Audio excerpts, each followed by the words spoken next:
Kanisa, Bwana Yesu atukuzwe. Tunashukuru kwa sababu ya Mungu kutufikisha wakati huu. Ni neema kubwa ya kwamba kila mmoja wetu tumekuja mbele zake na tukiwa na amani, tukiwa na afya. Huyu Mungu ametulinda. Tukikumbuka wakati uliopita wa Easter wa mwaka uliopita, huyu Mungu ametenda mema kwetu. Bwana asifiwe. Kwa hivyo tunastahili kumwabudu. Bwana Yesu ainuliwe. Ningeomba ya kwamba tuweze kuomba kwa sababu ya mtumishi wa Mungu. Baba wetu na Mfalme, utukufu wote na sifa ni zako. Wewe Mungu peke yako unastahili. Zipokee asubuhi ya leo tunapozileta mbele zako. Tunanyenyekea Mfalme wa mbingu, tukiinua jina lako kwa matendo yako makubwa. Asubuhi ya leo tumeingia katika nyumba yako Bwana, na tumepata rehema na tumepata neema nyingi. Mkono wako umekuwa pamoja na kila mmoja wetu, maana Mungu tulipokuita kwa sababu ya maisha yetu, umeandamana pamoja nasi Bwana. Tumepata wokovu kwa njia yako Mfalme, maana damu ya Yesu Kristo alipokubali kupelekwa kwenye msalaba, tulipata wokovu huu. Ni wokovu wa aina yake, kwa sababu sisi Mungu ambaye tunaitanishwa na jina lako, tutakuona wewe Mungu katika enzini na kwenye kiti chako. Bwana, utukufu wote ni wako. Asante kwa sababu ya kutupea nafasi nyingine ya kuwa mbele zako katika Easter ya 2025. Mungu wetu na Baba wetu, tunakuinua. Mioyo yetu Bwana inyenyekea sana, tukiliamini jina lako, tukikutegemea wewe peke yako, ya kwamba hata sasa utapelekana nasi, utatusaidia kwa muda uliobaki wa mwaka huu, katika jina la Yesu Mwokozi. Na sisi tunaomba ya kwamba Mfalme uweze kutufanya tuingie kilindini cha moyo wako na kilindini cha neema, katika jina la Kristo Yesu. Asante Mungu wetu, tunapotarajia ya kwamba maisha yetu yatafanywa upya tutakapooshwa mara tena, tutakapoingizwa kwenye damu yako. Mungu wetu, tunakuinua, maana tutatokea tukiwa washindi na tutatokea tukiwa wapya katika jina la Kristo Yesu. Asante kwa sababu ya mtumishi wako Mungu wetu na Baba wetu, umemwandaa na neno hili. Kila mmoja wetu tuna matarajio makubwa Bwana, ya kwamba yatageuza maisha yetu, yatabadilisha nia zetu, tutafanywa upya sana katika jina la Kristo Yesu. Mwokozi wetu atakaposimama, ukambariki Bwana. Tunaomba kibali chako, tunaomba baraka zako, tunaomba nguvu zako. Twaita Roho Mtakatifu ili aweze kumuongoza katika jina la Kristo Yesu. Anenapo Mfalme wa milele, kila mmoja awe na shauku ya kukupokea Bwana wetu.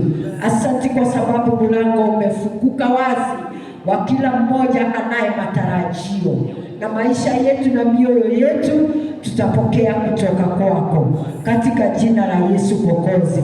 Mbariki Bwana, umsimamishe, umtie nguvu, kwa jina la Yesu Kristo Mwokozi wetu tunaomba na tunaamini.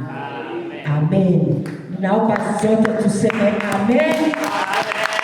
Tunapomleta mtumishi wa Bwana Abarege Sambo Karanja asimamapo mbele zetu, kila mmoja aweze kuinua jina la Yesu katika jina la Mwokozi wetu. Karibu mtumishi Bwana mtani.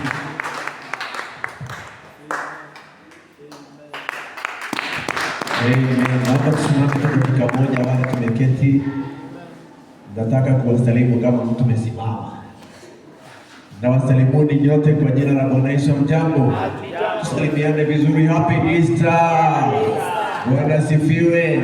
Nenda ugeukie jirani wako wa kulia na wa kushoto, uwapatie happy Easter nzuri kwa tabasamu kwa jina la Yesu. Tafadhali salimia mtu, kukaribisha kwa ibada ya Easter, ibada ya Pasaka ambayo Bwana ametujalia kuwa ndani ya nyumba yake.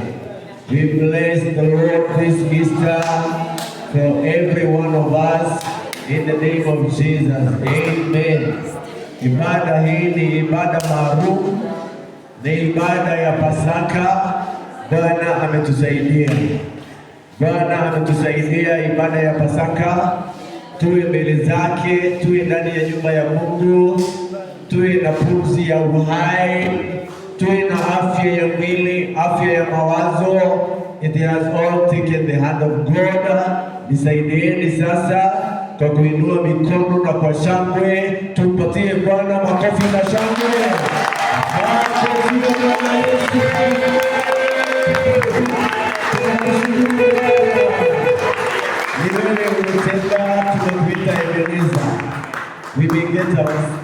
Tuchukue viketi vyetu mbele ya uwepo wa Bwana katika jina la Yesu. Tukichukua viketi, niwasalimie mara tena. Tondu mwega ndagaithagio rimwe, niwasalimie mara tena. Hamjambo? Bwana sifiwe.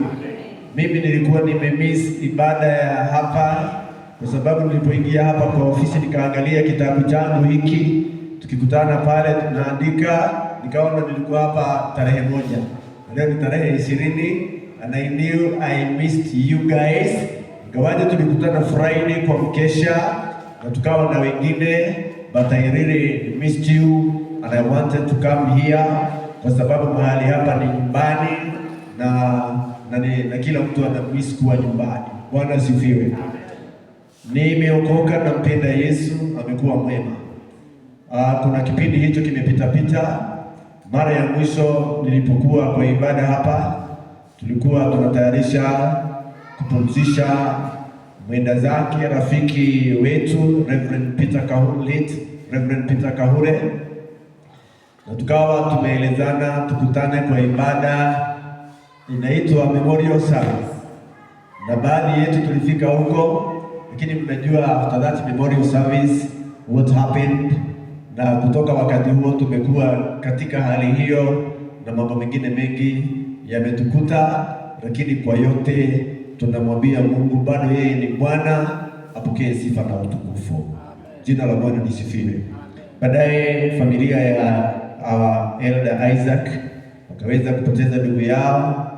Mimi tu kwa neema ya Mungu alinijalia nikaenda kuona huyo brother in the Lord hospitalini on Thursday. Nikakuta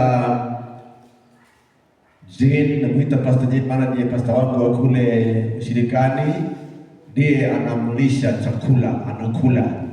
Nikafikiria ningoje ale, lakini Mama Abel akaniambia hapana, ongea na John.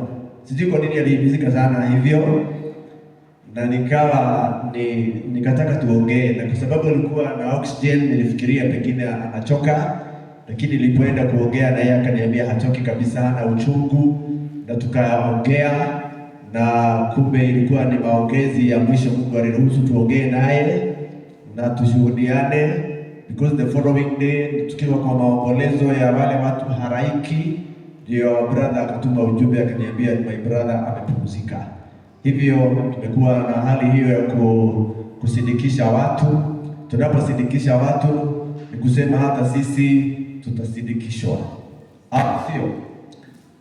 Huo haukuwagi ujumbe mzuri wa kujikumbusha, but we always need to remind ourselves, na especially tunaposindikisha watu ambao tunajua wanaenda nyumbani, because ukimsindikisha mtu akienda nyumbani, hata kama kuna hofu ya kuachana, tunajua nyumbani tu, na especially nyumbani kule tunaenda ndiye nyumbani ambapo tutaishi milele na milele.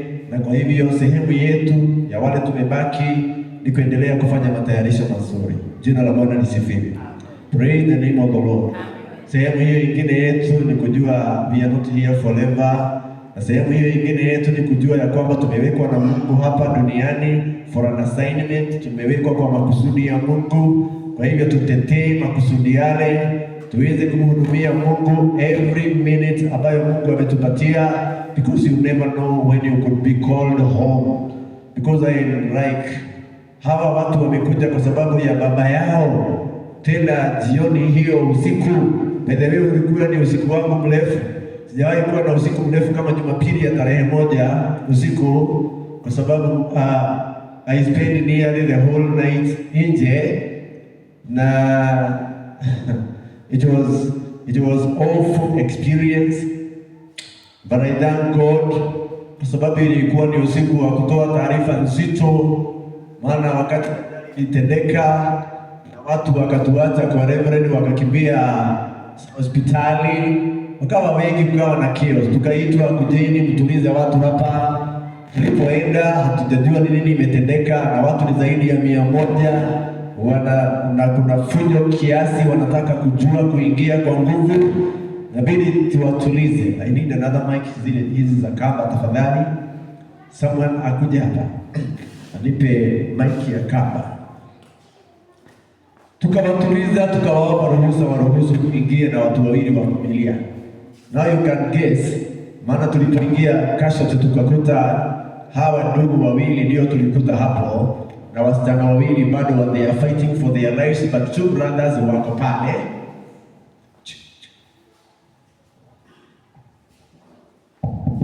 Bwana sifiwe.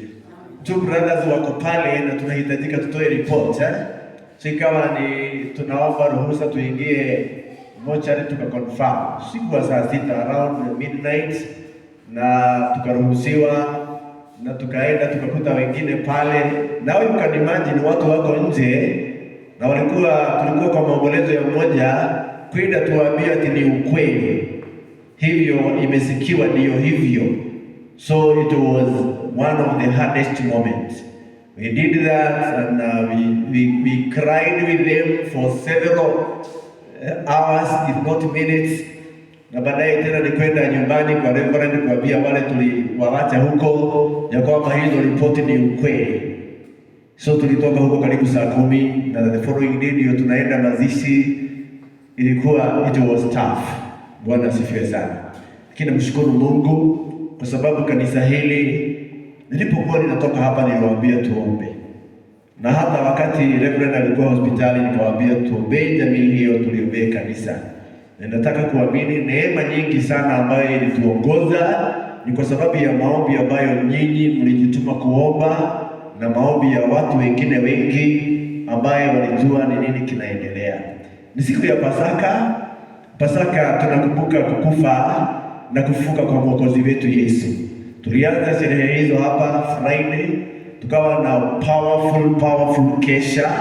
Tukaletewa neno ambalo nilitamani ndilo tungeletewa leo, lakini kwa sababu leo kuna ibada tofauti, nitaleta neno na baadaye twende kwa ibada zingine. Lakini kabla ya kuleta neno, kuna watu ambao ningependa niwasimamishe kwenu leo.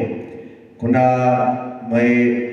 watu wawili napenda niwaulize wasimame mahali walipo. Huyu ndugu anaitwa Sami Gitao Mwangi. Sami, tafadhali mahali uliposimama tu.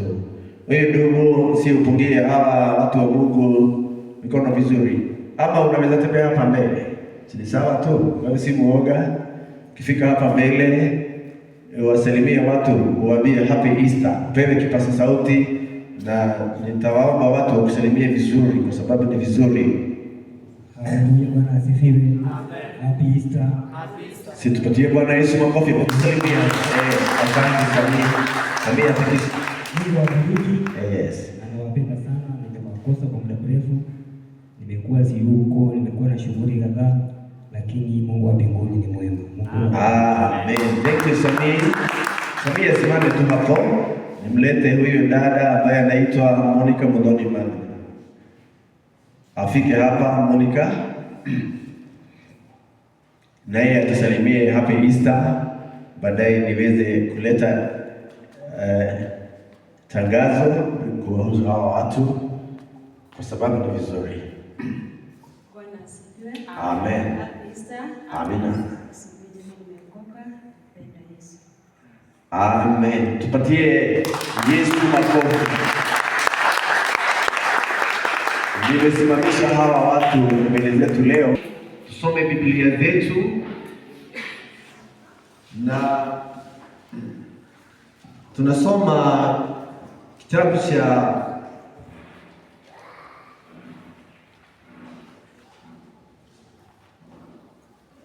just a moment.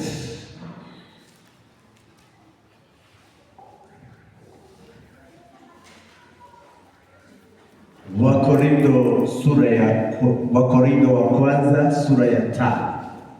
1 Corinthians chapter 5 verse 7. Msema ni majira ya Pasaka. Pasaka tunakumbuka kifo. Sio kifo tu. Tunakumbuka mateso.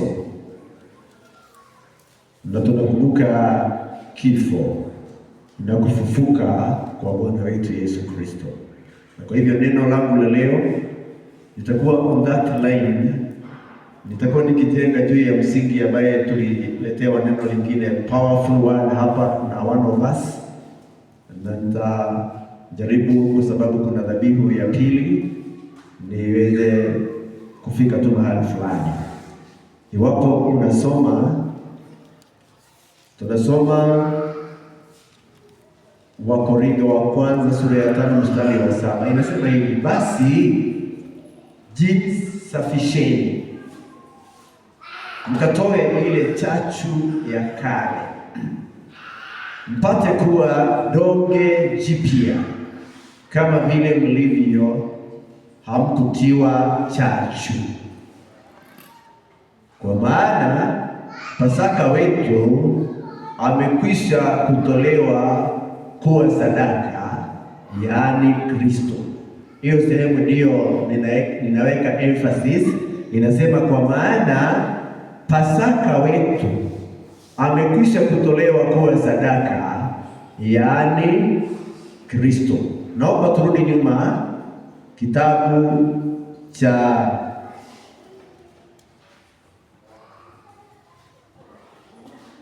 Exodus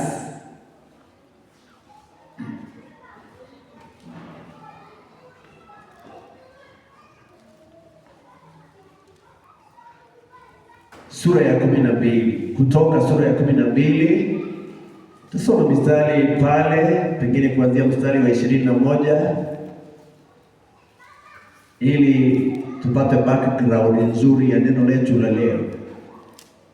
Kutoka sura ya 12 tuanzie mstari wa 21. Maandiko inasema hivi: hapo ndipo Musa akawaita wazee wa Israeli na kuwaambia, nendeni mkajitwalie wana kondoo kama jamaa zenu zilivyo, mkamchinje Pasaka. Nanyi twaeni tawi la hisopo, mkalichovye katika ile damu iliyo bakulini, na kupiga kizingiti cha juu na mimo miwili ya mlango kwa hiyo damu iliyo katika bakuli. Tena mtu yeyote miongoni mwenu asitoke mlangoni mwa nyumba yake hata asubuhi, kwa kuwa Bwana atapita ili awapige hao wa Misri. Na hapo atakapoiona hiyo damu katika kizingiti cha juu na katika ile mimo miwili, Bwana atapita juu ya mlango, wala hata mwacha mwenye kuharibu aingie nyumbani mwenu kuwapiga ninyi. Nanyi mtalitunza jambo hili kuwa ni amri kwako na kwa wanao milele. Itakuwa hapo mtakapofikiria hiyo nchi Bwana atakayowapa kama alivyoahidi, ndipo mtakapo ushika utumishi huu. Kisha itakuwa hapo watoto wenu watakapowauliza, nini maana yake utumishi huu kwenu, ndipo mtawaambia, ni dhabihu ya Pasaka ya Bwana, kwa kuwa alipita juu ya nyumba za wana wa Israeli huko Misri, hapo alipowapiga wa Misri akaziokoa nyumba zetu. Nao watu wakaifanya mambo, nao hao watu wakainama vichwa na kusujudia. Basi wana wa Israeli wakaenda na kufanya mambo hayo vile vile kama Bwana alivyomwamuru Musa na Haruni, ndivyo walivyofanya. Hata ikawa siku ya manane, Bwana akawapiga wazaliwa wa kwanza wote katika nchi ya Misri, tangu mzaliwa wa kwanza wa Farao aliyeketi katika kiti chake cha enzi, hata mzaliwa wa kwanza wa mtu aliyefungwa katika nyumba ya wafungwa, na mzaliwa wa kwanza wote wa wanyama. Farao akaondoka asubuhi, yeye na watumishi wake wote na Wamisri wote.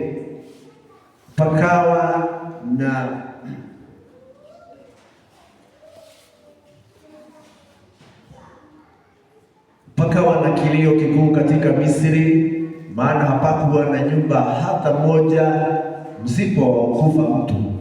Akawaita Musa na Haruni usiku, akasema, tokeni katika watu wangu, ninyi na wana wa Israeli, ondokeni mkamtumikie Bwana kama mlivyosema.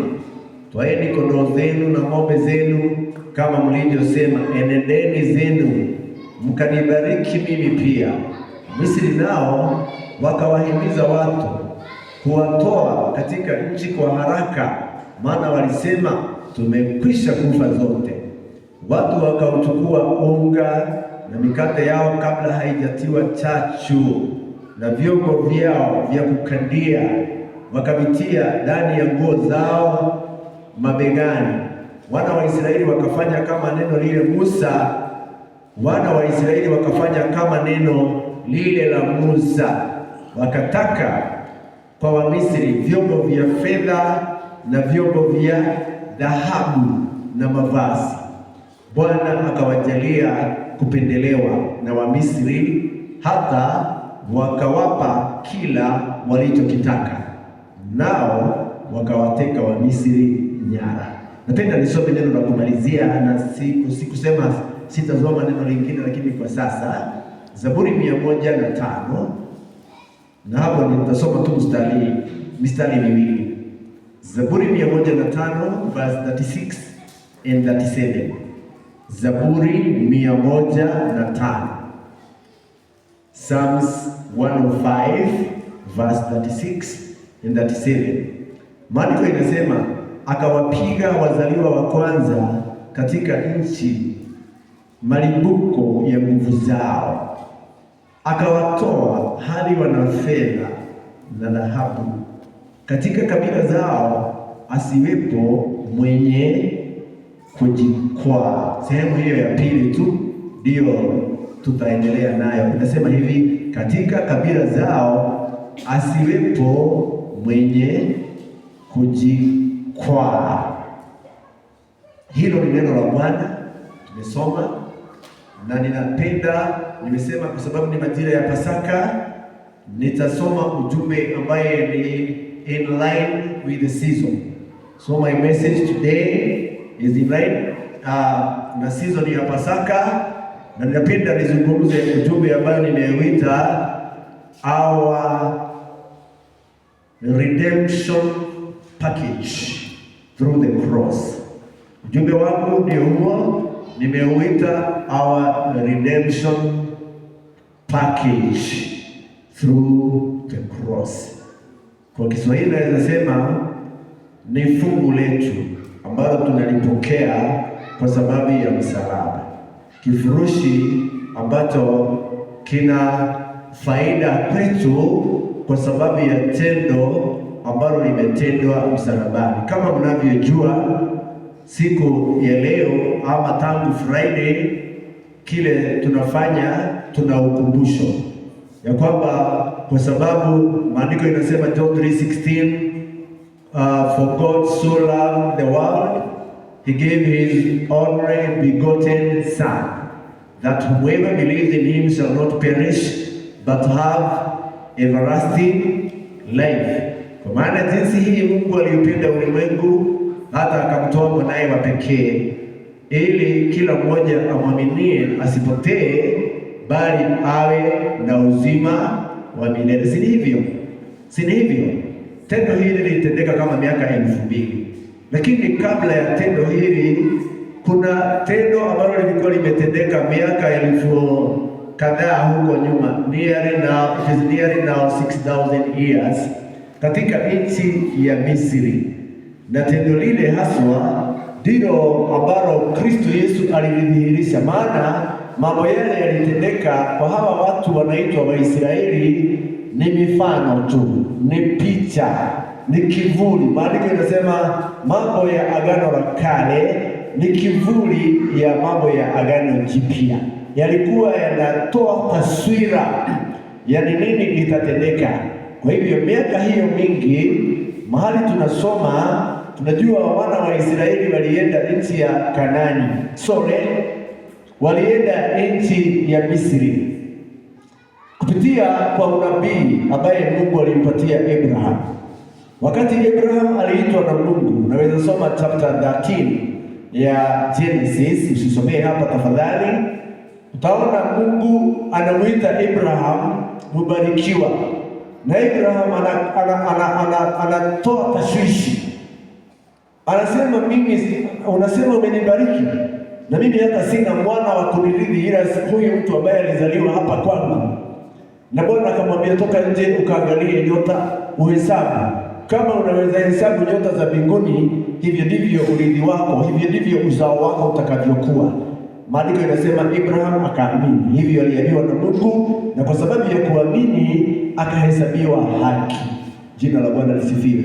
Lakini kabla ya kumalizia, Bwana akamwambia Abraham, enda ulete vitu ambavyo aliulizwa alete, ili Mungu na Abraham waweze kukata what we call a covenant, watengeneze maagano. Maagano ilikuwa hili neno ambalo Mungu amempatia hakika litatukia, na baada ya kuchinja vile alivyoambiwa, achinje mwana kondoo, achinje mbuzi, alete jiwa, avichinje, aviweke kwa madhabahu. Maandiko inasema Abraham aliweza kulinda dhabihu lake siku mchana mzima, na ilipofika jioni akawa amechoka sana. Alikuwa ni mzee wa miaka karibu 100, akawa amechoka sana, na alipochoka hivyo kwa kulinda ili ndege wasikule, akalala. Na katika hali yake ya kulala, maandiko inasema Bwana akamtokea katika usingizi ule kwa jozi iliyoonekana kama ni moto unapita, na katika usingizi huo mzito Bwana akamnenea Abraham, akampatia taarifa, akamwambia kwamba uzao wako. Kumbuka Abraham hakuwa na mwana, lakini Mungu anamnenea uzao akiwa hana mtoto. Anamwambia uzao wako watakuwa nchi ya ugenini miaka 400, na katika nchi hiyo ya ugenini watapata mateso, watateswa, lakini mimi nitakuja baada ya miaka 400, nitawatoa kwa mkono wa nguvu, na wale watesi wao mimi nitawahukumu ama nitawatesa, na nikiwatoa hapa nitawatoa kwa utajiri mkubwa. Jina la Bwana lisifiwe. Praise the name of the Lord. Mahali tumesoma in the book of Exodus, tunaona Mungu akifanya sehemu yake ya maagano. Ni miaka 400 na kitu baada ya neno la Abraham, maana alimpa mwana anaitwa Isaac. Isaac naye akazaa wana wawili, Esau na Yakobo. Esau akachukuliwa apite katika laini ya baraka, na Esau Yakobo akawa na wana wake. We know the 12 tribes of Israel.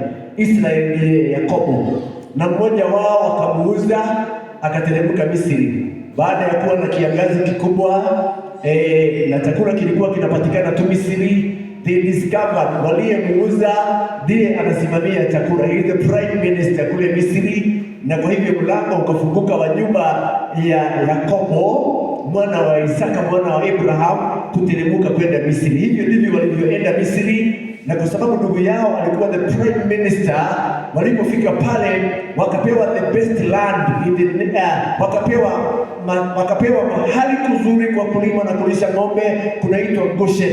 Na maandiko inasema wakaongezeka, wakawa wengi, wakapata kibali kikubwa, likawa ni taifa kubwa limeongezeka sana, mpaka yule Farao aliyemjua Yusufu akafa, na yule Farao aliyemjua Yusufu pia akafa. Akaja Farao mwingine ambaye aliona taifa hili limeongezeka, wamekuwa watu wengi, na wakawa wanaogopa, wanafikiria watu hawa wakiongezeka hivi na wakiwa watu ambao wana nguvu, ni matajiri, wana kila kitu, siku moja watatunyang'anya nchi yetu. Na hapo ndipo wale wana wa Israeli wakaingia katika mateso, na mateso yalifika kilele chake wakati one of the pharaohs alisema ni sharti watoto wote ambao wanazaliwa wa kiume waweze kuuawa. Na katika matangazo hayo akazaliwa Musa, naye mama yake Musa akamficha katika mto mmoja wapo ya ile mto ambao unaitwa Brunei. Wanasema Brunei ndio mto ambaye una mamba, wana watu wengi wakubwa. Pale ndipo Musa alifichwa na mamaye, na kwa sababu Musa alibeba destiny ya kiungu, hata mama wa Brunei walikuwa wameomba na Mungu wasiguze mtoto ambaye amebeba hatima. Praise the name of the Lord. Wale wote wanabeba hatima. Tutapitia katika ulimwengu huu kukiwa na changamoto za kila aina, na tutatokea upande ule mwingine until we are through with the assignment that God have given unto us. Tusibabaike, tusiogope sana wakati tunasikia ni kama maafa yameongezeka sana. If you are carrying destiny, I am assuring you today you will finish your race. Praise the name of the Lord. Just be careful. Do what God has called you to do. Our God is faithful. Musa akafichwa katika mto ambaye una mama wa kimataifa. Hawakumguza huyu mtoto, nimesema maana amebeba destiny ya kiungu, na ikawa ya kwamba mtoto yule akaweza kupelekwa kwa nyumba ya kifalme, maana Mungu alikuwa amesababisha binti wa Farao hakuwa na watoto, hivyo ameenda mtoni kuoga. Ikawa amekutana na mtoto ambaye macho yake yalimpenda sana, akamchukua akalelewa katika nyumba ya kifalme, akitayarishwa kuwa the next Pharaoh. Lakini katika hali hiyo Moses discovered that he was not an Egyptian, na kwa sababu alijijua yeye sio Misri, akaamua kutoka kwa nyumba ya kifalme ili aende ateseke pamoja na hawa watu ambao walikuwa wanateswa, maana alijua he belonged to them. Akakataa kukaa katika fahari ya nyumba ya kifalme kwa sababu alijua fahari hiyo ni ya muda. Akakubali kutoka ateswe pamoja na wale walikuwa wanateswa, maana alijua hawa wanaoteswa ni watu wa Mungu, wamebeba destiny ya Mungu. Praise the name of the Lord. Watakatifu wapendwa, kuna wakati mambo yanakuwa magumu kidogo, especially kwa watu ambao ni watu wa Mungu, maana watu wa dunia wana njia nyingi, wanaweza pitia panya rute ili maisha yao yaendelee, wanaweza fanya vituko vya dunia yote ambavyo wewe na mimi hatutaweza kufanya.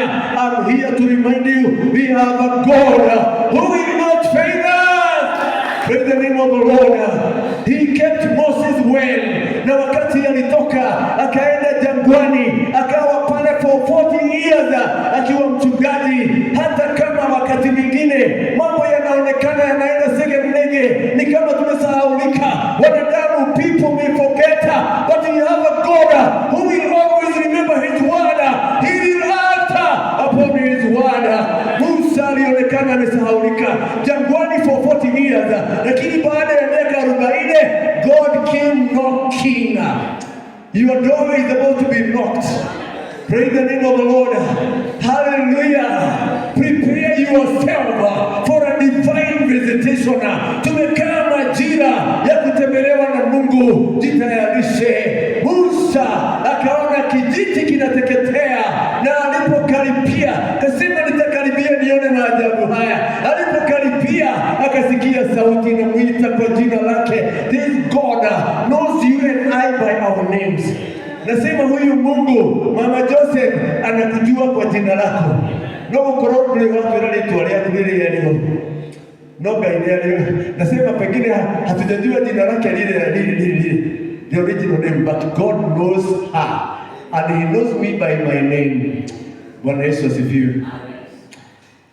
Sasa Musa ameitwa, akaambiwa ni yeye anaenda kukomboa wana wa Israeli. Alijidharau kama wewe na mimi.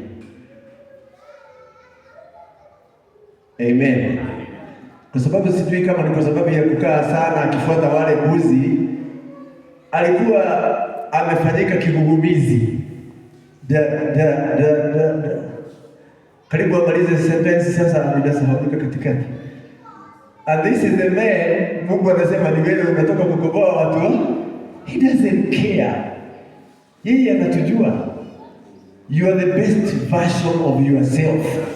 Hauhitaji kitu kingine uwe bora. Uko katika ubora wako. Na kile Mungu anataka kufanya kwa maisha yako, hakuna kitu anauliza ufanye uongeze. Jina la Bwana lisifiwe. Kamuita Musa na kazi ya ukombozi ikaanza. Na tumefika hapo, ndio nataka tuingilie sasa. Maana Musa amesikia Mungu, ameenda Misri, miujiza imefanyika miujiza mingi. Farao amekausha moyo, lakini Mungu akamwambia one more sign na mtafukuzwa. Bwana Yesu asifiwe.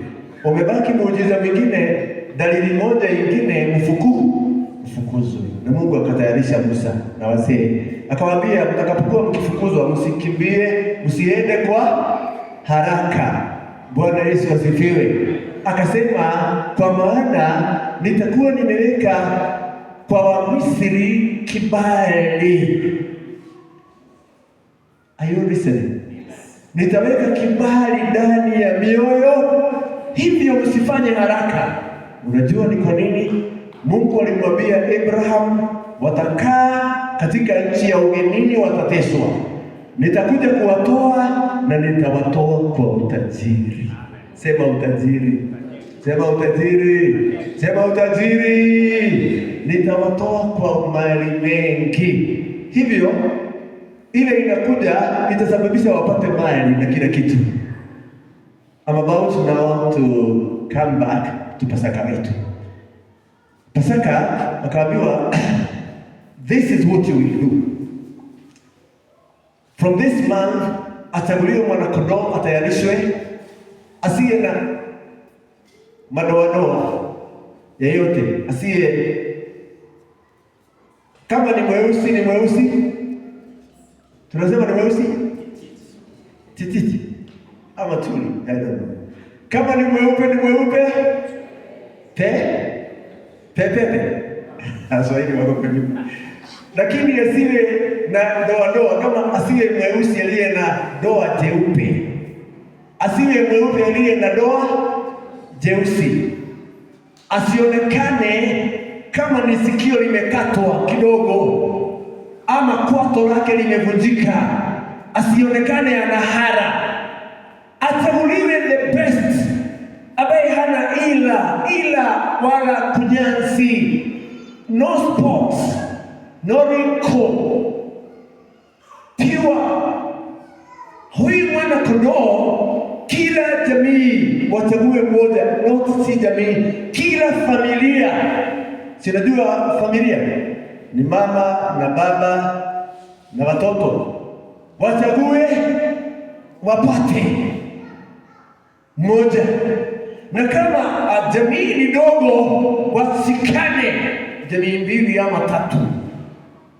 Huyo mwana-kondoo atachinjwa at that specific day, na atakapochinjwa, hiyo ingine tulipewa Friday, si nimetangaza hiyo Friday, au nieleze kwa haraka. Atakapochinjwa, damu ipakwe kwa mimo, upande huu na upande huu na upande ule, hiyo tunaita msalaba. Ipakwe kwa mimo ya milango na ile sehemu ya juu. Naye mwana-kondoo huyu ambaye amechinjwa, aliwe akiwa mzima, kusiwe any bone that shall be broken, asitokoswe kwa maji, atachomwa kwa moto, ataliwa pamoja na boga chungu. Jina la Bwana lisifiwe. Wakati mwingine maisha hata ya sisi wa Kristo haikuwagi niwe kuna boga chungu, wakati mwingine. Bwana Yesu asifiwe.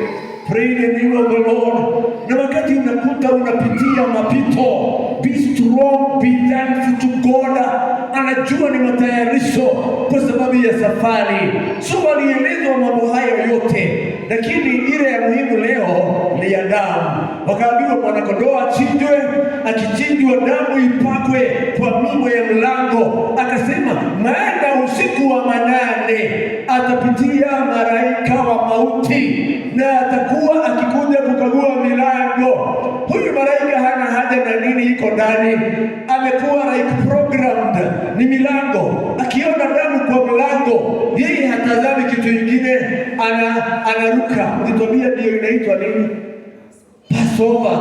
Tulifundishwa hiyo inaitwa atapass over hiyo nyumba, akaangalia mlango mwingine.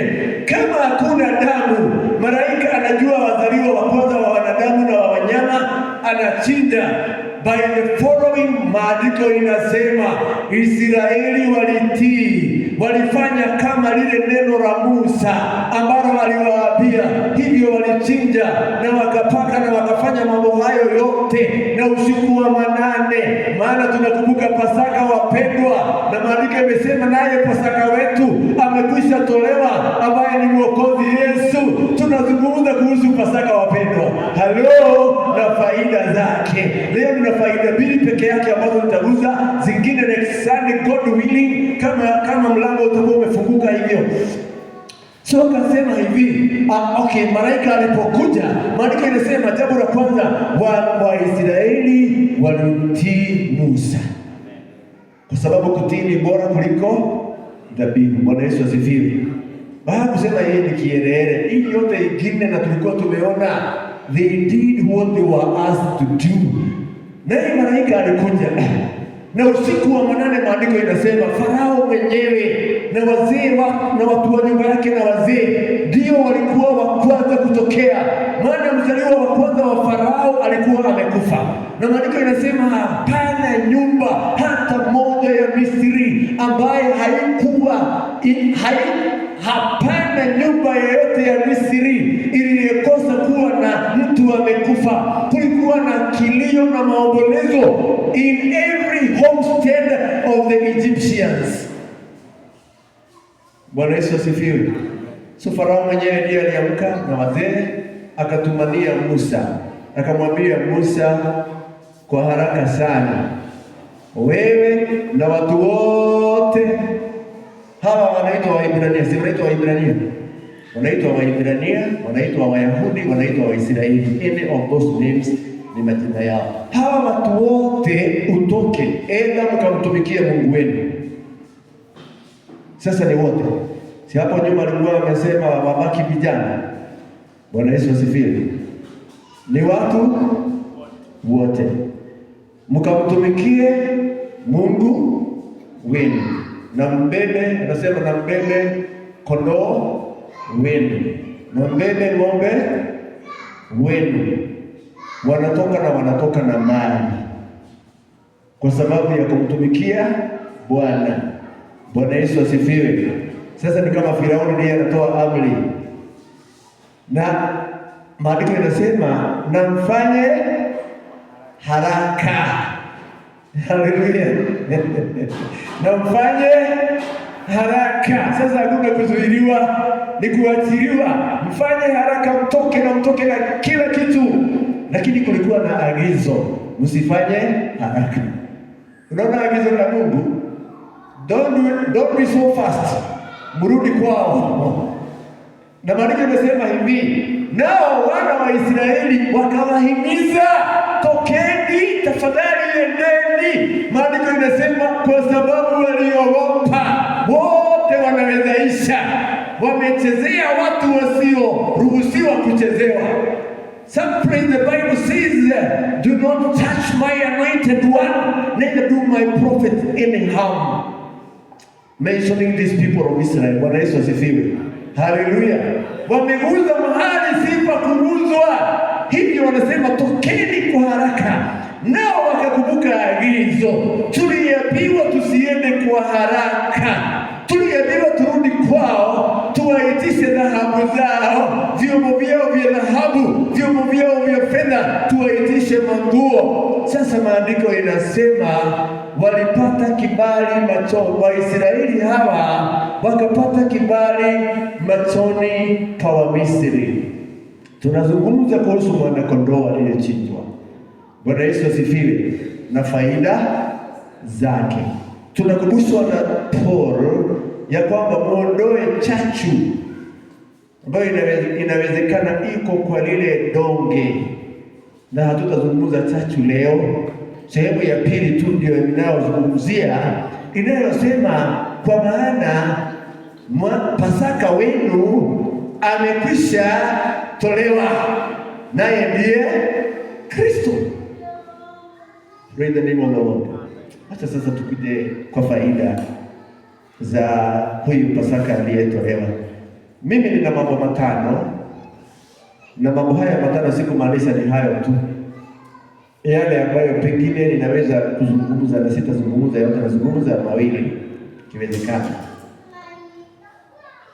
Jambo la kwanza, faida moja ya mwana kondoo, tukiangalia Agano la Kale na tutaangalia Agano Jipya, ni kupata kibali.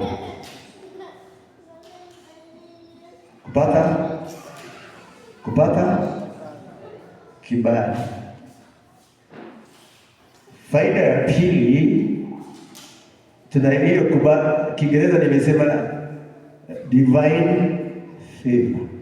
Faida ya pili ni kupata divine wellness. You could say health, but I prefer wellness because wellness is just more than health. Divine wellness. Faida ya tatu, nimesema sio hizi, ni nyingi, ni kupata what is called divine provision or wealth. Utajiri wa kiungu ama kupokea mahitaji yetu. Mwana kondoo aliyechinjwa, mojawapo ya faida za kuchinjwa kwake ni tupokee kutoka kwa Mungu, receiving our needs from God. Bwana asifiwe. Bwana Yesu asifiwe. Kabla hatujaenda mbinguni, because si mbinguni tutaenda. Hello. Tumeokoka tuende mbinguni, lakini hatujaenda, ni si kweli? Lakini tunakaa hapa kama tuko mbinguni. Faida ya nne ni divine protection, ulinzi wa kiungu. Mwana kondoo huyu tutaangalia na wewe Agano la Kale na Agano Jipya. Faida ya mwisho kulingana na mimi ni divine intervention. Divine intervention ni wakati Mungu anakuja kuingilia maisha yako, wakati haujui kama uende left or right, kila kitu kimeharibika, haujui uite Musa ama Haruni akuje akusaidie. Inaitwa divine intervention. Bwana asifiwe. Nimetoa mambo hayo ili wiki hii ambayo tunaendelea nayo nikupee some prayer items za kushukuru Mungu, na nikupee something to cling on kwa sababu ya hitaji lako, sijui uko wapi, lakini sababu ya kutolewa kwa mwana kondoo si tukuje tu kanisani na tuwe na ushuhuda. Nimeleta matano, yamebeba mambo mengi. Wacha tuangalie ya kwanza na tusome na wewe kitabu cha maandiko.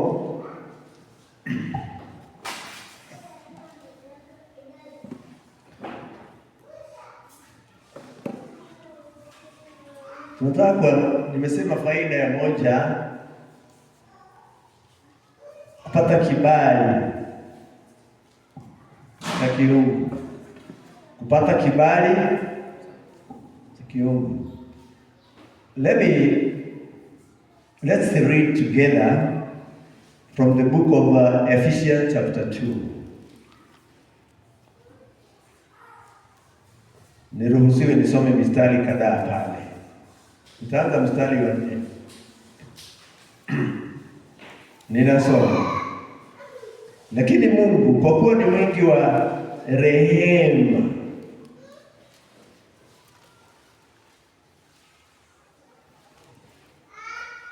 kwa mapenzi mapenzi yake makuu aliyotupenda, hata wakati ule tulipokuwa wafu kwa sababu ya makosa yetu, alituhuisha pamoja na Kristo, yaani tumeokolewa kwa neema. Neno hilo neema linaitwa favor. Grace is unmerited favor. Tumeokolewa kwa, akatufufua pamoja naye, akatuketisha pamoja naye katika ulimwengu wa roho katika Kristo Yesu. Turuke mstari wa huo, tusome mstari wa 8. Kwa maana mmeokolewa kwa neema kwa njia ya imani, ambayo hiyo haikutokana na nafsi zenu, ni kipawa cha Mungu. Wokovu ni kipawa cha Mungu. Mstari wa 9, Bwana si kwa matendo. Hapana, mtu awaye yote asije akajisifu. Let me come back now kwa Mwana-Kondoo. Tuanzie na yule wa Misri, maana anatupa taswira nzuri ya nini kimetendeka kwa maisha yetu. Hawa wana wa Israeli walikuwa tu wamelilia Mungu awakomboe, naye Mungu alikuwa amefanya maagano na baba yao Abraham. Kilichomleta Mungu ili akuje akawakomboe ni maagano kati yake na Ibrahimu. Jina la Bwana lisifiwe. Praise the name of the Lord. Hatusikii hawa watu walikuwa wanamtumikia Mungu, hapana.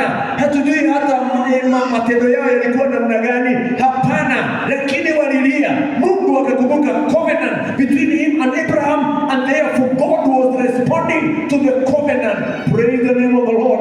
Na alipokuja, japo miujiza ilitendeka, maajabu yalitendeka, tunaona kuna jambo moja ambalo ndilo haswa lililokuwa limegojewa, mama ya miujiza yote, mama ya mambo yale mengine ya kuleta ukombozi ambayo ulikuwa umepangwa na Mungu. Maandiko inasema Mungu alipanga ukombozi wetu kabla ya misingi ya ulimwengu, na alikuwa amemwandaa Mwana-Kondoo kabla ya misingi ya ulimwengu. Tunaanza na Mwana-Kondoo wa Misri. Alipochinjwa Mwana-Kondoo, damu ilipomwagika, jambo la kwanza ambalo tunaona malaika amewaruka hawa watu ambaye damu imepakwa. Maana kile anaangalia ni damu, na wale mahali hapana damu yeye anawachinja. Angalia, wanaochinjwa hawajafanya kitu. Angalia, ambaye wamebaki kwa nyumba hawajafanya kitu. Kile ambacho kimewakomboa na kuwaokoa ni damu ambayo imepakwa kwa milango. Praise the name of the Lord. Hakuna kazi wamefanya, ni damu imepakwa. Wokovu wetu wapendwa, haijalishi maisha yetu yalikuwa namna gani kabla, haijalishi tulikuwa tunafanya nini tulipofika kwake, damu hiyo ambayo ilituokoa, damu hiyo ndiyo iko katika mioyo yetu. Mbingu inapotazama, malaika wanapotazama, Mungu anapotazama maisha yako, kile anaangalia ya kwanza sio uso wako, anakutana na damu. Nasema wewe na mimi tumekubalika na Mungu kupitia kwa damu. Kukubalika ni kupata kibali. Hello. Praise the name of the Lord. The moment I walked in and I said yes to my Redeemer, mara hiyo bila kuhesabiwa my past ilikuwa namna gani, damu hiyo ikaonekana. Na this blood ina facet nyingi. Our brother anajua sana kuelezea, sitakuwa na maelezo yale ulielezea, but one of the things about the blood is eternal. Eternal ni ya milele. Hello. Hivyo wakati damu hii ya Kristo ilikuja, itabaki pale eternally, unless you walk away. Unless you walk, the blood will be there milele yote. Na kwa hivyo Mungu, sisi, mimi na wewe, kabla hatatujua kwa majina yetu, tumejulikana kwa sababu ya damu. na maandiko inasema damu inenayo mema kuliko damu ya Abel. Inasema sisi sasa tumefanyika wana, sisi ni viumbe vipya, ya kale yamepita, sasa ni mengine mapya. Damu inajua kunena, damu inatunenea mbele za Bwana.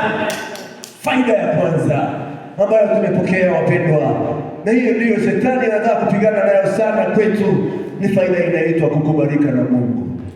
Hello, divine favor. Divine kibali ni nini? What is favor, by the way? Favor, it is an anointing ambayo iko kwa maisha yetu, inasababisha mambo kadha wa kadha yatendeke. Nina mambo matatu tu pengine manne ambayo naweza sema kwa haraka sana, ambayo tumepokea through the cross. We have been made righteous and accepted by God by the blood of the cross. We have received divine favor. Hii favor tumesema ni ule upako ambayo unaonekana kwetu. Jambo la kwanza ambayo kibali kinafanya, Waibrania 4 mstari wa 15. We could read 15 and 16. Hebrews 15:16. My goodness, I don't know. Nitamani sana niende ya pili, lakini sasa hii ya favor sijui kama mtamaliza. I don't know. Let me see. Father, I give you praise, I give you glory, I give you worship, honor, I adore you. Hebrews chapter 4. Verse 15 nasema hivi. Inasema kwa kuwa hamna kuhani mkuu asiyeweza kuchukuana nasi katika mambo yetu ya udhaifu, bali yeye alijaribiwa sawa sawa na sisi katika mambo yote bila kufanya dhambi. Anasema hapo mbele, na tukikaribie kiti cha neema kwa ujasiri. Kiti cha neema, nikuambia neema, the other side of neema ni favor, kwa ujasiri, ili tupewe rehema, this is mercy, na tupate neema, hiyo ni kibali ya kutusaidia wakati wa mahitaji. Tuliposema ndio kwa Yesu, tulikubalika 100%. Sauti ingine inakuambia ulifaa ufanye hii, ama shosho yenu hakufanya na lugha yenu. That is not from God. Mwana-kondoo alitolewa for every family individually, ili aokoe wote waliokuwa ndani ya nyumba. Kama wewe damu imekuja kwa maisha yako, imekutenga na any other thing, na hivyo inakupatia kibali, unaweza wakati wowote kukikaribia kiti cha Mungu cha neema ili upate rehema. Unajua rehema ni nini? Rehema ni mtu ambaye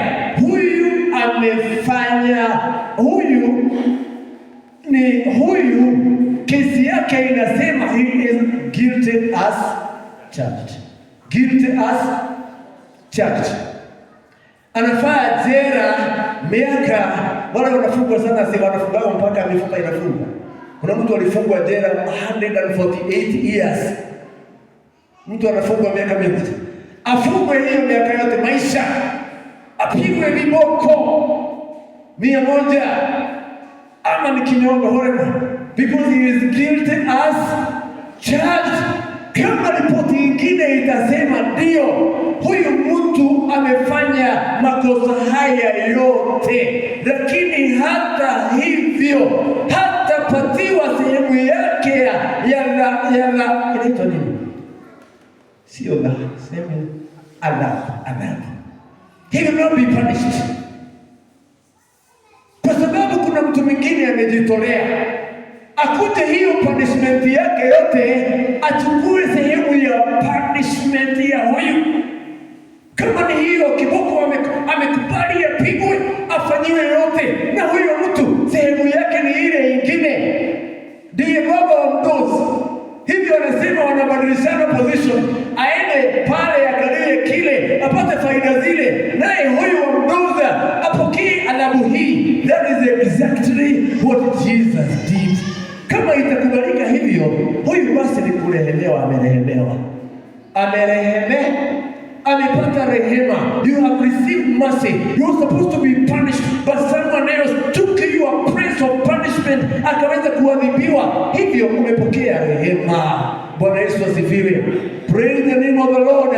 Nayo mahali ambapo umeambiwa uende ukaketi, na kile ambacho unaambiwa ni chako, wewe mwenyewe unajua si yako.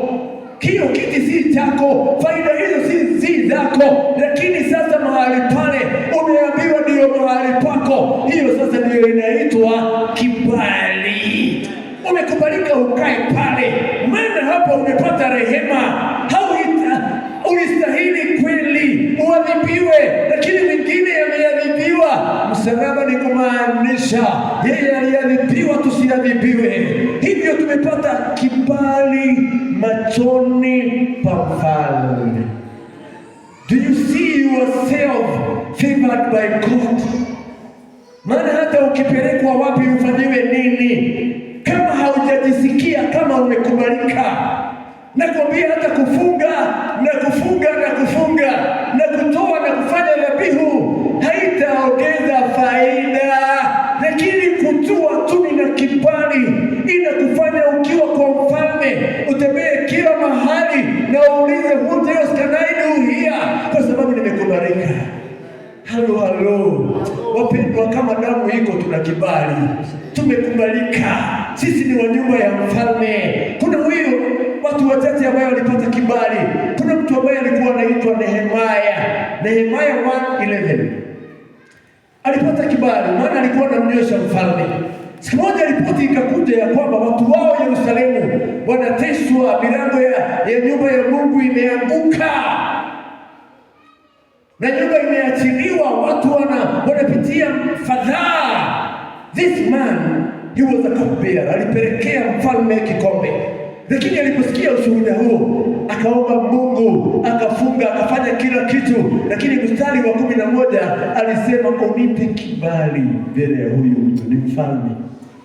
Bwana Yesu asifiwe. Maana alijua akipata tu kibali cha Mfalme, mengine yote yatakuwa yamefanyika. Jina la Bwana lisifiwe. Na alipofika kupeleka kikombe, akaulizwa, Nehemia, ni nini mbaya? Akasema kuna matatizo kule. Maana kwa Mfalme, kama ungepatikana na uso uliokujana, ukipeleka kikombe ilikuwa ni kifo. Lakini alipata kibali, akaulizwa unataka nini? Akasema nataka hii, nataka hii, nataka hii, nataka hii. Waisraeli baada ya mwana kondoo kuchinjwa, the first thing walipewa na Mungu ni kibali. Ili waende wawafilisishe wa Misri. Ninaona kama majira ya kanisa imefika, tufilisishe ulimwengu. Tuna kibali. Bwana Yesu asifiwe. Na Biblia ina mahali kwingi inasema kuna kitu kinaitwa wealth transfer. Na Mungu anatamani wenye haki wapokee mali ya kutusaidia kwa assignment za kiungu, azitoe kwa ufalme ule, azitoe kwa waovu, azilete kwa ufalme. Kile Mungu anatumia ni kibali. Sema nina kibali. Fungua kinywa, sema nina kibali. Ukiwa na kibali cha Mungu, hata maadui zako wanakukubali, wapende wasipende. Wamisri hawakuwa marafiki, lakini kibali walipewa waende kwa Wamisri, wakaenda wakatoa dhahabu zao, fedha zao na kila kitu, because they had favor. I don't have time nieleze mambo kuhusu Esther ambaye siku moja against the laws of the land aliomba Mungu apate kibali afike kwa Mfalme majira ambayo hayakukubalika. Maandiko yanasema wakati Esther alienda mbele za Ahasuero Mfalme, majira ambayo hayakukubalika, akasimama. The Bible says she found favor in the eyes of the king. Mfalme alimwangalia akamuuliza, Esther, what do you want? Kibali kinafungua milango. Haleluya. Aliulizwa unataka nini? Akaambiwa hata kama ni nusu ya ufalme, I am going to give you. I am here to announce. Pasaka haitatuletea tu kwa waokovu, tutembee tu tukiwa na jina, tunapata kibali mbele za huyu Mungu ili tuweze kutembea katika ufalme huu, katika ulimwengu kama wana wa Mungu. Halo. We are children of God.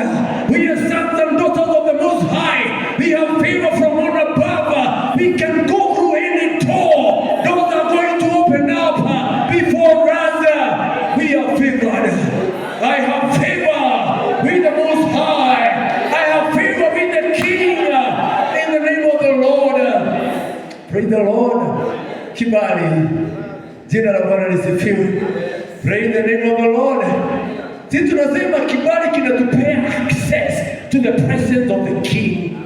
Na ukifika kwa mfalme, any other business is possible. He is the King. He is able to do exceedingly abundant and above all that you can ask or imagine. But it's according to kibali ambacho kinafanya kazi. Praise the name of the Lord. Kibali kinatupatia what we call preferential treatment. Esther 6 mstari wa kwanza mpaka preferential treatment. Preferential inatoka kwa neno la Kiingereza prefer.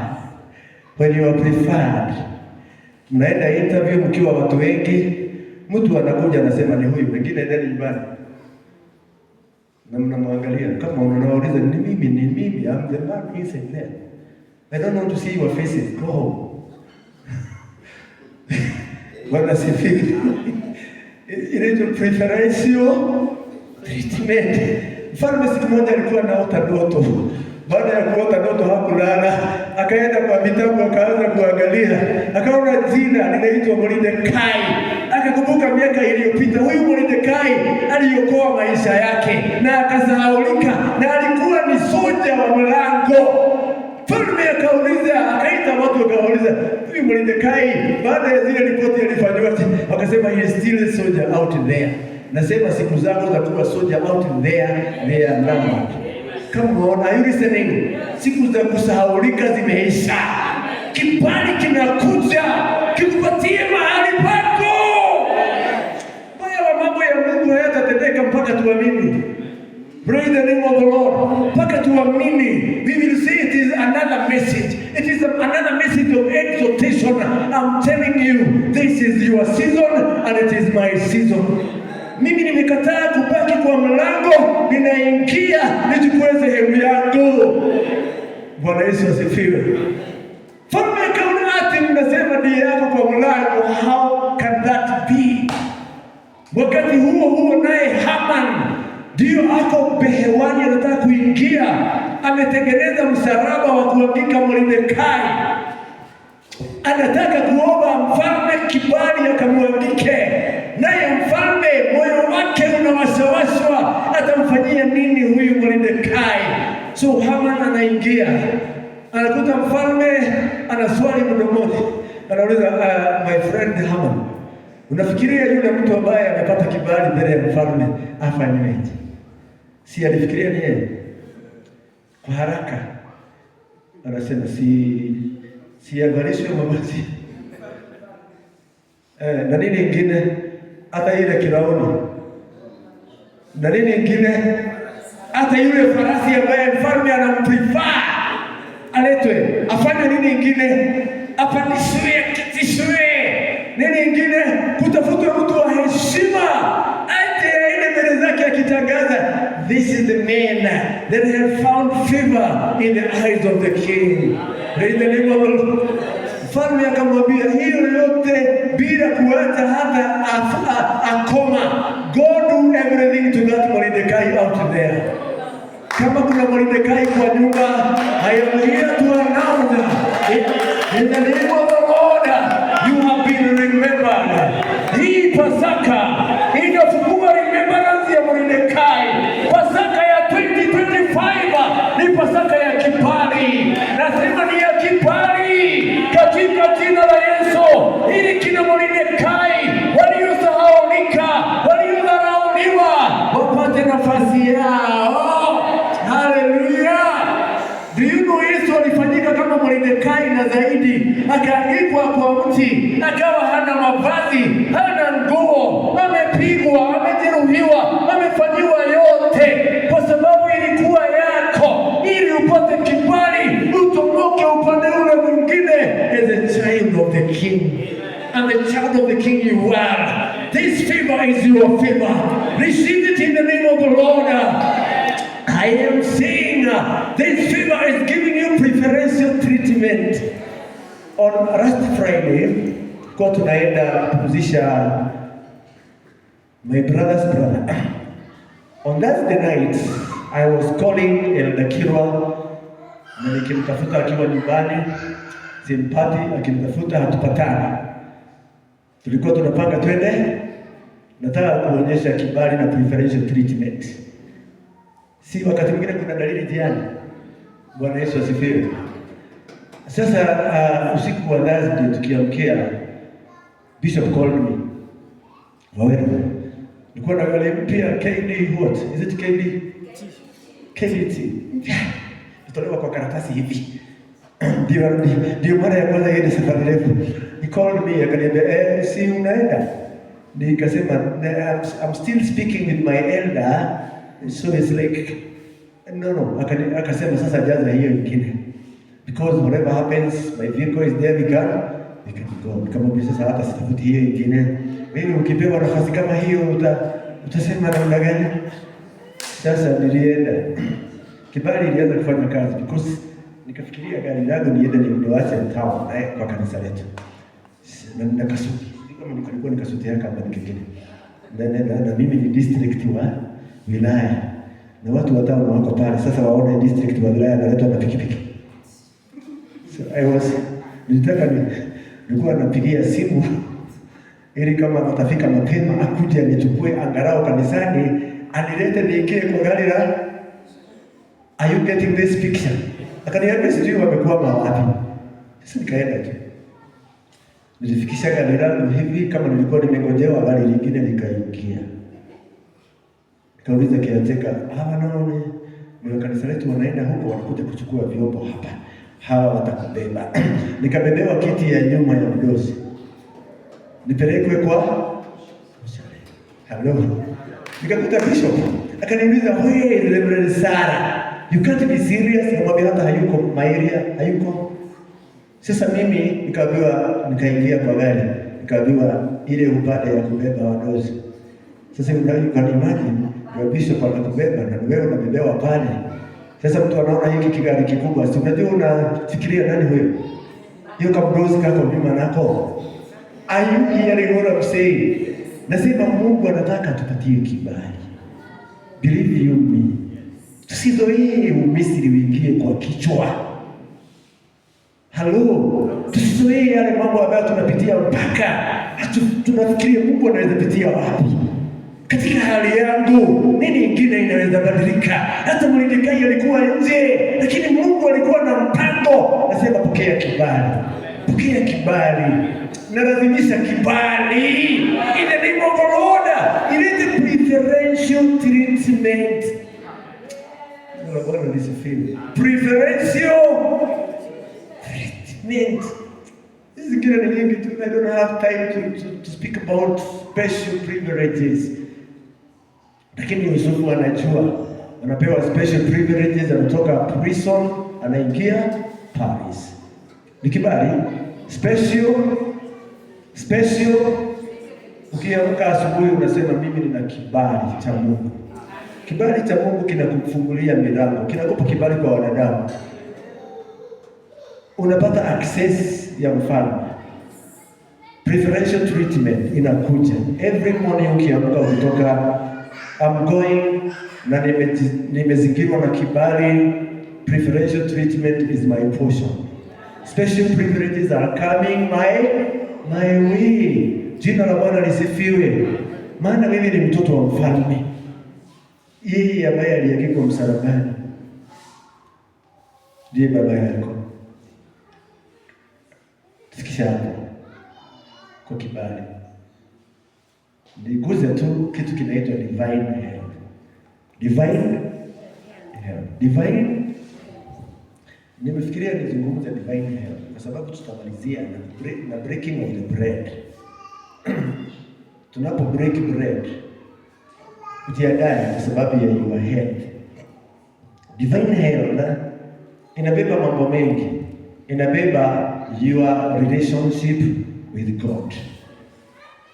Ukigojeka katika uhusiano wako na Mungu, utakuwa mgonjwa ambaye ni zaidi ya mgonjwa wa kansa. Hello. Bwana Yesu asifiwe. Praise the Lord. Mwana-kondoo huyu kuchinjwa kwake, tulisoma na wewe Zaburi 105. Tusome tena mstari wa 7. Sorry, 37.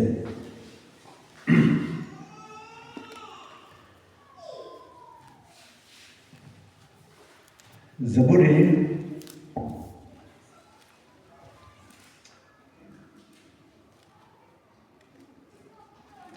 ukisahau mambo yote ujue umekubalika.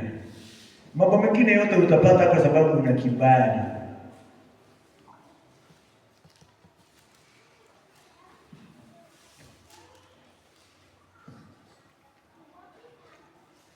Umefika?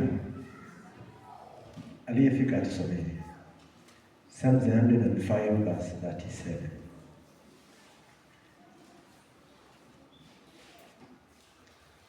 Kuna mtu ana Good News Translation in the house?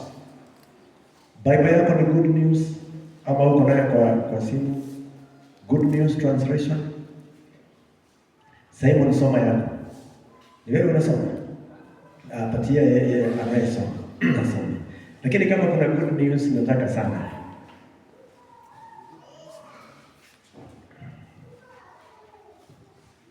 Soma tu, baadaye mwingine anaweza soma ingine. Nitajaribu kusoma Good News. Inasema akawatoa hali wana fedha na dhahabu katika kabila zao, asiwepo mwenye kukwaa. Listen, hiyo tu, katika kabila zao asiwepo mwenye kukwaa. Listen vile Good News inasema, na kuna zingine nyingi. Inasema hivi, then he had the Israelites out. They carried silver and gold, and all of them were healthy and strong. Healthy and strong. Isaiah anasema 50, unatusomea Isaiah 53 mstari wa 4 na wa 5. Healthy, usisahau, healthy and strong. Walipokula yule mwana-kondoo wakaanza kutoka, jambo la kwanza tumesema walipata kibali. Nisaidie kusema kibali. Ili wapate utajiri wote wa Wamisri. Jambo hilo lingine, they were healthy and strong. Na kuja kusema it is the will of God. Baada ya mwana-kondoo wetu ambaye tunaambiwa ya kwamba maana Pasaka wenu amekwisha tolewa, naye ndiye Kristo, ili tuwe healthy and strong. Healthy and strong. Tuwe na afya na tuwe na nguvu. Jina la Bwana lisifiwe. Hallelujah. Praise the Lord. Tusomewe hiyo Isaiah. Alidharauliwa na kukataliwa na watu, mtu wa huzuni nyingi, ajuaye sikitiko, na kama mtu ambaye watu umficha nyuso zao. Alidharauliwa wala hatukumuhesabu kuwa kitu. 4. Hakika ameyachukua masikitiko yetu, amejitwika huzuni zetu, lakini tulidhani ya kuwa amepigwa na Mungu na kuteswa, bali alijeruhiwa kwa makosa yetu, alichukuliwa kwa maovu yetu, adhabu ya amani yetu ilikuwa juu yake, na kwa kupigwa kwake sisi tumepona. Na kwa kupigwa kwake sisi tumepona. Tunazungumza kuhusu faida ya huyu Pasaka ambaye ametolewa, faida ya msalaba, faida ya kifo na kufufuka kwa Yesu. Tumesema jambo la kwanza ni ili tukubalike na Mungu tukiwa hapa duniani. Tukiwa na kibali cha Mungu, atatufungulia milango, atatupa upendeleo mahali kwingine, tutapata nafasi za kipekee, na kuna mambo mengine mengi. I wish I told you, kibali kitatusaidia tusiweze with favor your enemies will not triumph against you. ujiongeze tu. With favor your enemies will not triumph against you. Ukiwa na kibali, hata maadui zako ambao wanakuzingira hawatapata ushindi juu yako. With favor doors will open to you. So namba 2 tunasema faida hiyo nyingine, another of the benefits of the cross, or another of a benefit in our redemptive package is divine health. Nasema divine health ina mambo haya manne na yanaweza kuwa matano. Jambo la kwanza ni spiritual well-being. Kristo amekufa. Wewe na Mungu hamuna uadui.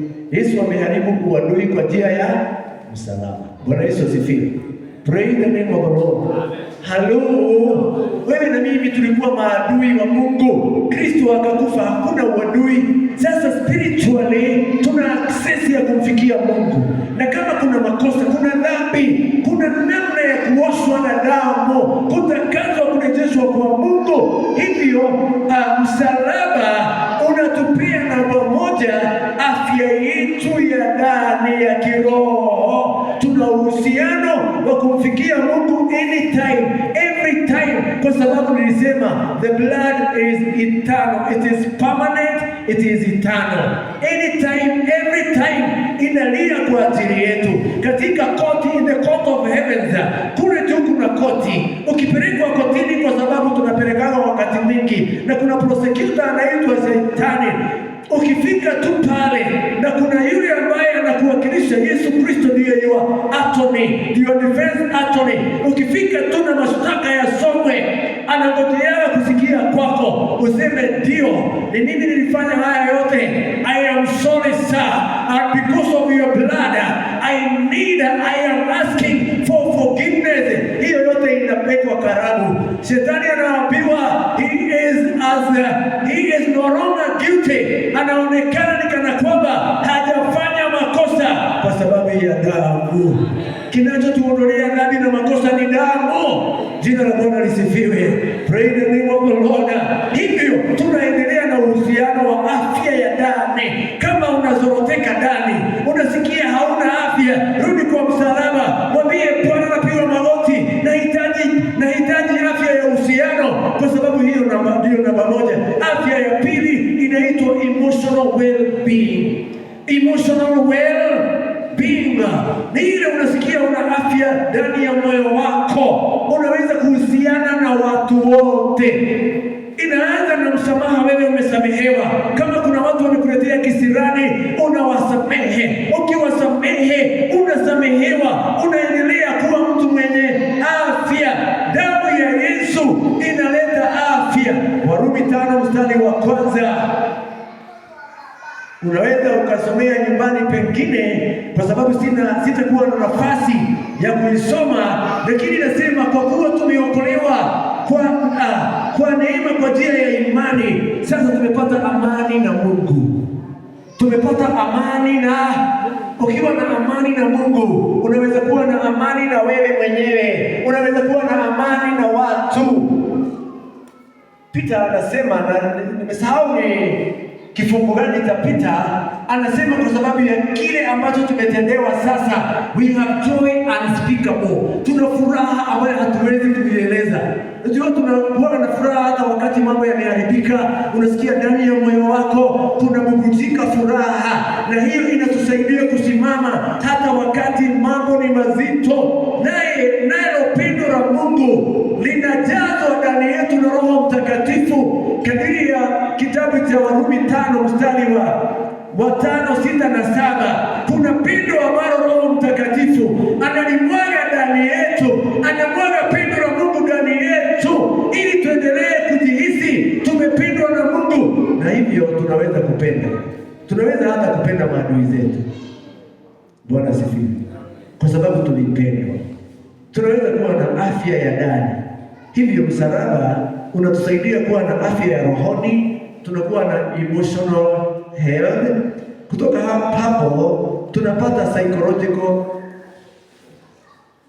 afya ya mawazo, well-being. Psychological well-being, afya ya mawazo. Watu wamegojeka mawazo sana. Our brother alipokuwa anahubiri kuhusu vile Yesu alidungwa, aliwekwa kofia ya miiba. Si alidungwa na damu ikamwagika? Kwa sababu mojawapo ya laana za Adam kule katika shamba la Edeni, is it Genesis 3:12 or around there? Genesis 3 verse, umesema ni verse gani?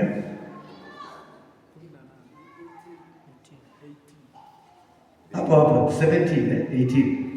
Genesis 3:17-18. Mojawapo ya laana za Adam, baada ya kuambiwa atakula jasho lake, akaambiwa laana hiyo ingine ni ya kwamba badala kuwa katika shamba linaitwa la Eden ambalo lina matunda na kila kitu, sasa ameachiliwa laana ya michongoma na miiba, ama miiba na michongoma. Michongoma ni ile nyingine kuna kaara hivi kama kahuku, kakidunga kakitoka kanatoka na nyama. Unagawa? Kama miiba kana kaara hivi. Michongoma, kwa miiba na michongoma ilikuwa ni laana. Yesu akatengenezewa kofia hiyo laana ya miiba na michongoma, akawekwa ili aibebe, atuondolee ile laana. Tumeomba sana hapa ili tuondolee ile laana. Na je, unajua ufukara, umasikini na kila aina ya mapungufu yetu inakuwa imefunganishwa na mawazo yetu. Yesu alitaka kuponya mawazo yetu, akaweza kudungwa miiba na michongoma kwa kichwa, ili sisi baada ya yeye kufanyiwa hivyo, sasa maandiko inasema sisi we have the mind of Christ. We have the mind of, tunaweza kufikiria kama Kristo, na kama tunaweza kufikiria kama Kristo, we have the wisdom of God. Hello, Bwana Yesu asifiwe. Hivyo msalaba unatuponya uhusiano wetu na Mungu, uhusiano, tunaponywa mioyo, maana magonjwa mengi yanakuwa emotional, kutosamehewa kupitishwa katika mambo magumu sana, unakuwa na mental problems ambazo zinakusumbua. Msalaba unaponya hiyo yote, unaanza kujiangalia kama vile Mungu anavyokuangalia, na finally msalaba unashughulikia magonjwa yetu ya mwili. Hello, natamatisha hivi. This lady nimekuwa nikifuatilia sana dokumentari zake. Rais wa Australia, kuna mtu anafuatilia anaitwa Joni Eareckson Tada. Anybody is aware of this mama? Joni Eareckson Tada ni mama wa mume mmoja. She's married, a strong believer of Jesus Christ. Ana shida ya kiafya, she's a quadriplegic. Ile alivunjika akawa paralyzed from neck down. She's a quadriplegic. Do you call them like that? Anaitwa Joni Eareckson. Nimesema ni mwokovu, ana mambo haya. Yeye, she is an author, ni mwandishi. Hana mikono ya kuandika lakini ni mwandishi. She is a broadcaster. Ana radio station ambayo inafikia mataifa mengi sana. She is an artist. Ni mchoraji wa kimataifa. She's a conference speaker. Anatembea ulimwengu wote. She has been that way since she was 17 years. Alimaliza high school, akaenda kwa kidimbwi cha kuswim, akaingia akidai mahali ambapo ni shallow waters, shingo ikavunjika, akawa hakuna jambo anaweza fanyiwa, akakufa from neck down. Nimesema haya mambo yote. She's an international woman, anajulikana. She writes about God. She writes song. She writes book. She's anakaa na uchungu permanently. She has permanent pain. She is married. She has a husband. She's bringing up children. Joni Eareckson Tada. Mefuatilia maisha yake. Si unamwona ni mgonjwa? She is 75 years now. From 17. Hiyo ni miaka mingapi? Ana mambo haya yote, akichora anatumia mdomo. she is one of the best artists katika ulimwengu huu. Anaandika vitabu, ana mambo mengi. Huyu mama, kile kimemfikisha hapo ni uhusiano wake na msalaba. Jambo la kwanza, kwa sababu baada ya kufanyika hivyo hakukasirikia Mungu. Hata baada ya madaktari kusema there is nothing we can do, utakuwa kwa kiti hiki, na watu wengi wanamjua America, the best men of God wamemuombea, lakini yeye si mgonjwa. Yeye ni one of the most productive people this earth has ever seen. Are you listening? On a wheelchair, mikono yake haiwezi inuka, ama anawekwa vitu za kumsaidia hata kuinua mkono mpaka hapo, hawezi shika. Nimekwambia ana mume, na hakuwa na mume kabla. She got married later, kwa sababu alikutana na Yesu. Unajua atakwenda kuponywa uhusiano wake na Mungu. Ana furaha. Hallelujah. Uhusiano wake wa moyo. She's not angry. She's not bitter. She doesn't hold grudges kwa Mungu. Najua mtu anaweza, kwa nini Mungu umeniweka hapa miaka hii yote na nimeona wengine wakipona?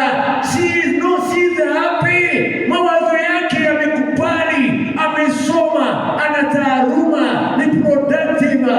Mwili wake ndio unamwambia uko kwa wheelchair na wewe hawezi kufanya kitu, but she is whole. Nasema Kristo analeta wholeness. Kifo cha Kristo kinatupatia chochote kile Shetani alichukua kwetu.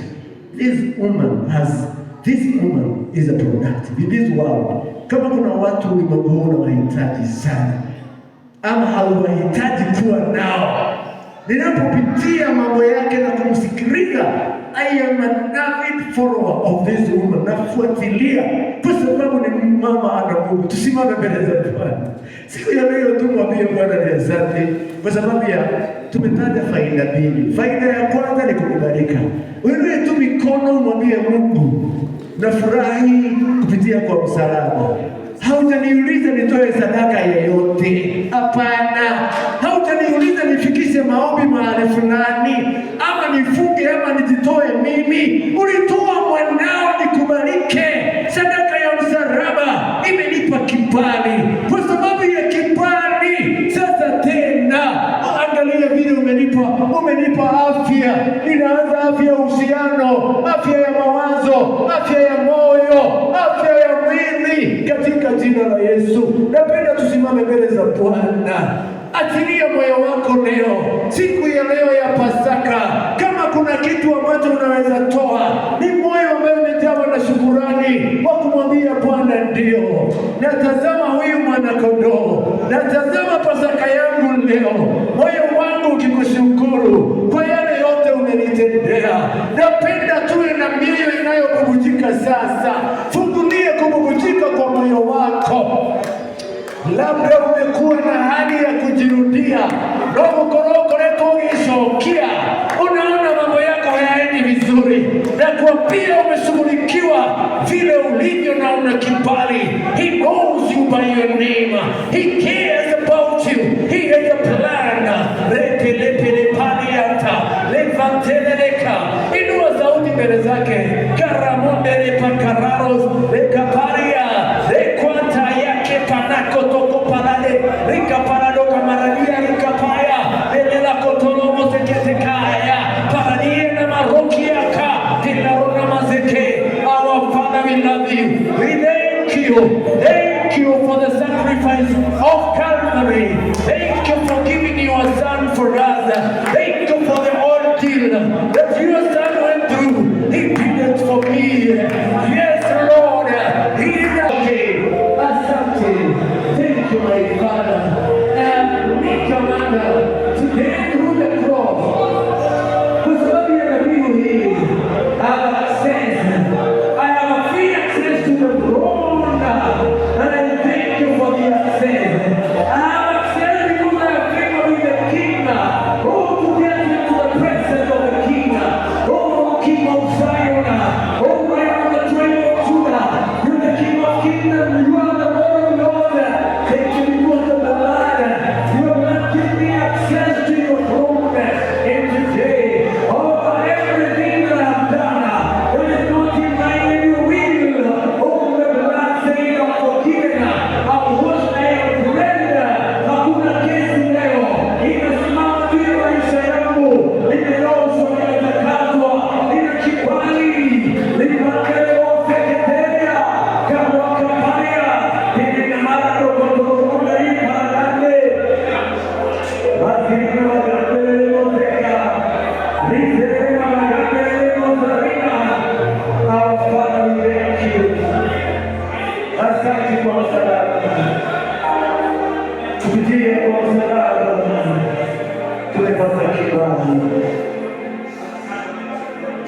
Tunaanza hivi kwa moment.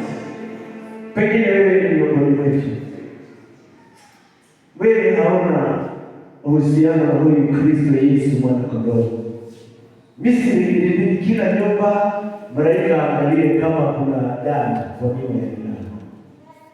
Mahali ambapo wanadamu kifo kiliingia, tumepatiwa mwana kondoo Kristo Yesu, ambaye sasa yeye ni very personal kwako, very personal, very personal. Ni wewe na yeye, na yeye utasema ndio, si kanisa lako, si familia yenu, si mzazi wako, si mtoto wako, si mume wako, ni wewe unahitaji uhusiano.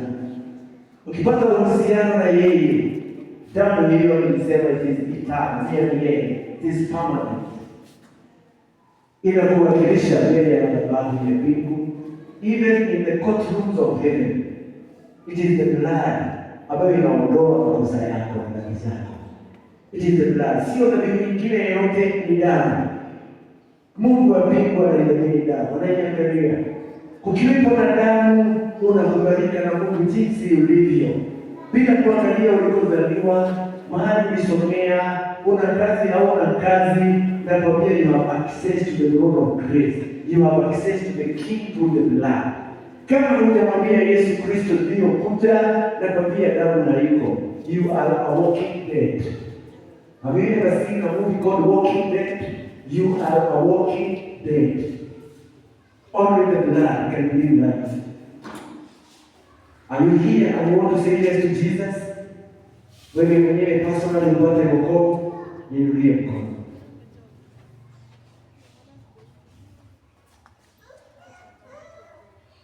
Are you here? Basi tuombe. Baba wa mbinguni, kwa jina la Yesu, umetuambia ya kwamba basi Pasaka wetu amekwisha kutolewa, ambaye ni Yesu Kristo mwanao.